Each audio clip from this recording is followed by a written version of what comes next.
Reproductive structure/methods.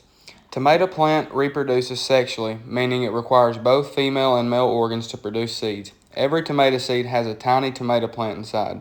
When the conditions are just right, tomato seeds will germinate. As the seeds germinate, the radical or young root first appears and grows down into the ground. Cultural considerations. Excess nitrogen causes reduced fruit crop. Tomatoes like warm temperatures and rich soils are subject to several insect pests and diseases. Nutrient/water needs. www.mpktechnology.co.uk. The pH of the water should remain between 5.0 and 7.0 at all times for optimal nutrition absorption. The pH of the nutrient solution should be between 5.5 and 6.0. www.greenhousetoday.com stated common growing methods. Warm temperatures no less than 60 degrees have to have some sort of heat, lots of sun, and lots of ventilation, should have sticks, and should be tied in greenhouses. Market. Handpicked, sold on the open market. All states have producers that grow tomatoes. agmrc.org. Harvest. Most tomatoes are handpicked. Only select few have mechanical harvesters. www.hortadaily.com. Common uses. Main use for tomatoes is for consumers to eat. Common issues. 1 is blossom end rot. 2, sun scald. 3, cat facing.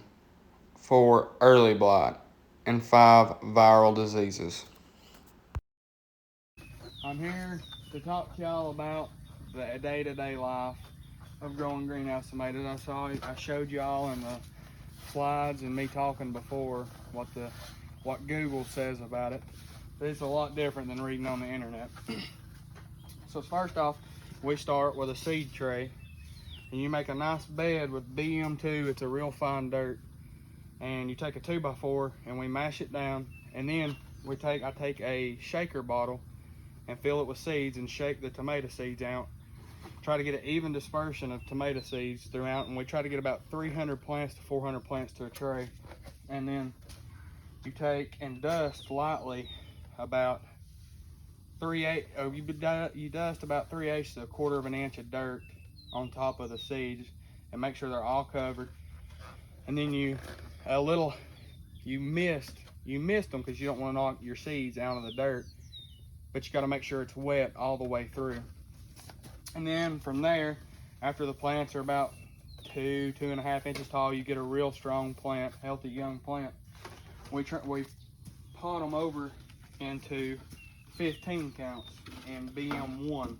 BM1 has a little bit more, it's a little chunkier, has more minerals and nutrients, and we put triple 14 mixed in with the BM1. It's a slow release fertilizer, so over the course of watering, the beads, which is triple 14 is made out of, it's got a coating, slowly releases fertilizer out into the soil. And then we put them in 15s because when we're traying tomatoes, it's in late January. Depending on if we're setting early tomatoes, it'll be late December. But these right here, because of gas prices being what they was this year, we're trade in the end of January trying to save gas. We put them in 15s instead of 36s because we can keep a bigger plant healthy and a bigger cell, and we get more of a root stock. And we try to keep them in these as long as we can, so that we ain't got to plant them and put more gas, start burning more gas to keep them up at night. And say, if you're running a half a greenhouse of gas, you're going to save a lot of money as opposed to these being in the ground in all the greenhouses. And then from there, we move to the planting side, and we plant, and which you can tell these has been planted since 1st of March, end of February, 1st of March. And when you plant, we drive our sticks after we get them planted.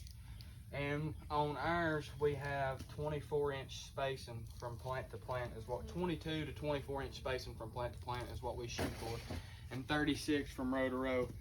Reason why we do that was we try to get a lot of airflow to keep funguses down, because if you don't have a lot of airflow in a greenhouse and it's very moist, then you will have fungicide problems, and you will be spending a lot of money in chemicals trying to keep funguses down. But we move from there to the first suckering, and I'm going to show you where you sucker the first ones at. You see right here's the first cluster of tomatoes, and you'll have suckers all the way down through here. So you pull the suckers off, but right here's the first cluster, and you try to leave 2 suckers below the first cluster. Then after that, you keep them tied as you go, and the string weaves around the sticks, and you got to keep your tomatoes upright and keep them separated to make sure you get maximum airflow between the plants. You go around the stick and you pull it tight, and you feed the tomatoes up through it, and you do that all the way down the greenhouse, all the way down one row, and you come back doing it the other way so it'll look like this right here.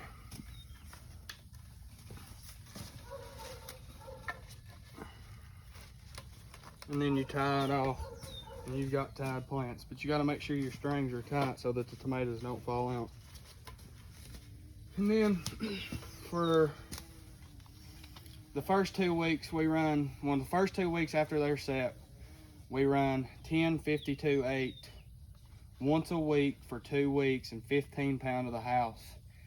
And with the 10-52-8, we run 4 tablespoons of Ritamil. And after tomatoes start setting on pretty good like these have, we start running water and fertilize 3 times a week. Saturdays we try to run triple 20, 15 pound of the house. Tuesdays we try to run calcium 15 pound of the house. And Thursdays we run potassium 15 pound of the house. Calcium's where you get your size of the tomatoes, and potassium helps with the taste of a tomato. And then you start picking, and you try to pick them when they're turning pink on the bottom.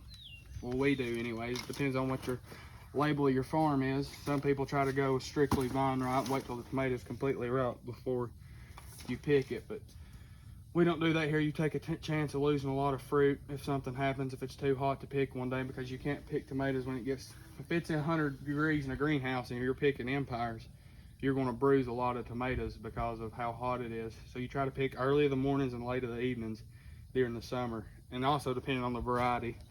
These are red deuces, so it doesn't harm them near as bad if you're picking in here and it's 95 degrees. They're a lot tougher tomato. And then moving on to the heat side of things, we've got these heaters right here for when it's cold. We leave them on, and the temperature's set to 55 degrees. So anytime it gets below 55 degrees, the heaters kick on automatically. And after it hits about 60, they'll shut themselves off. And periodically through the night when it's cold, they'll come back on. And then some nights, if it gets down in the teens, sometimes they basically non-stop run trying to keep this house warm. And then once they're done picking, we pull the tomatoes up by the root, haul them out into the field, burn what the plant residue, what's left, to keep disease control down, because when you're running greenhouses, it's not like you can move a greenhouse every year and do crop rotation. We lay this plastic down for a couple of reasons. One, it helps with weed control. 2, when your tomatoes are done, or if you have a rotten tomato that falls down onto the ground, it falls off the plant, it keeps diseases out of the dirt, because where we can't crop rotate. So when we're done, we take our plants, burn them in the field,